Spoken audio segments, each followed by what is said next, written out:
When police ran out of leads, the internet took over, and what they uncovered is just as strange as the disappearance itself. Some of the most chilling clues in the Brian Shaffer case didn't come from detectives. They came from people online. Brian Shaffer disappeared in 2006, before social media dominated the world. But as platforms like Reddit, web sleuths, YouTube, and Facebook grew, so did the obsession with his case. Thousands of people began dissecting every single detail. And unlike many cold cases, the online community didn't just speculate. They uncovered real clues, new theories, and inconsistencies that police never publicly addressed. This is where the case takes on a life of its own. One of the first things internet sleuths did was reanalyze the Ugly Tuna security footage. People slowed it down, zoomed in, and enhanced individual frames. They tracked every single person entering and leaving that night. And they noticed something strange. A man leaving the bar, wearing clothes very similar to Brian's, but with his face totally obscured. Police officially said it wasn't Brian, but online investigators were not convinced.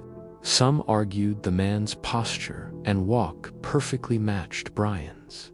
Others pointed out that the clothing didn't match exactly. That debate still rages on today in online forums. And then there's Clint, as we covered in episode 2. Clint's refusal to take a polygraph test and his subsequent silence became the #1 theory online. People dug into everything: his past behavior, his relationship with Brian, his attorney's public statements, and his repeated refusal to speak to Brian's family, private investigators, or the media. Some sleuths even tracked down old social media posts and interviews from people who knew Clint, while nothing definitive ever surfaced. For many, the silence itself became a clue, fueling endless speculation. This led online investigators to become obsessed with the idea that Brian never actually left the Ugly Tuna saloon. They meticulously mapped out the bar's layout, the active construction zone next door, all the camera blind spots, the service hallways, and even the cooler and storage areas. Some dedicated sleuths even recreated the entire bar using 3D modeling software. Their conclusion: there were far more ways to hide or remove a body from that building than the police ever publicly acknowledged. It's a controversial theory, but it's one that refuses to die. Remember the mysterious phone call from episode 3? The one where Brian's phone rang weeks after he vanished. Online investigators took that detail and ran with it. They analyzed cell tower maps for the area, researched carrier behavior, and dove deep into the phenomenon of phantom ring patterns. They even looked into how SIM cards behave and whether a powered-off phone could still ping a tower. Some sleuths went as far as contacting cell tower technicians to get an expert opinion. The online consensus is that while a phantom ring is possible, a multi-ring call that also pings a nearby tower is extremely rare. This detail is what keeps the Brian was alive weeks later theory alive and well.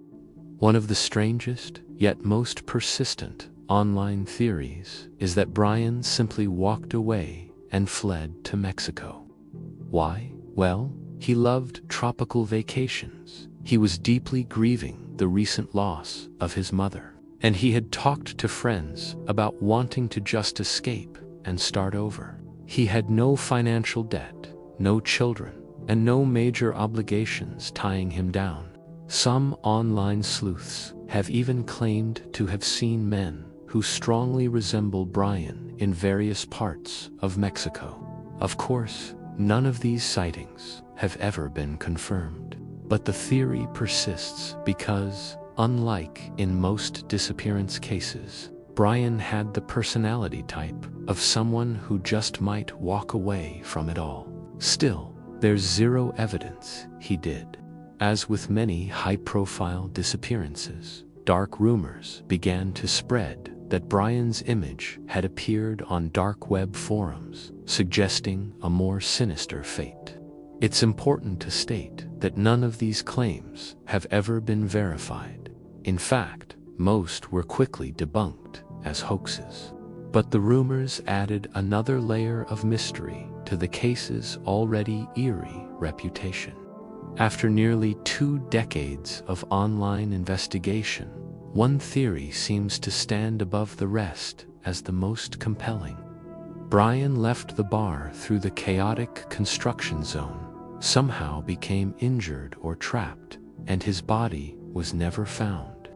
Why is this theory so popular? It explains the lack of footage of him leaving. It explains the lack of witnesses. It fits the strange layout of the building and the chaos of the construction area, and it perfectly fits the timeline of events. But even this theory has one massive, fatal flaw. After all this time, no remains have ever been found.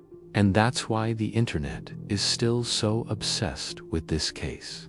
The internet uncovered theories, police uncovered evidence, but after all these years, one question remains: what actually happened to Brian Shaffer?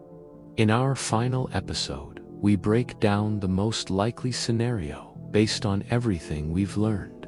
Episode 6, What Really Happened, is coming next. Thanks for watching, and don't forget to subscribe so you don't miss it.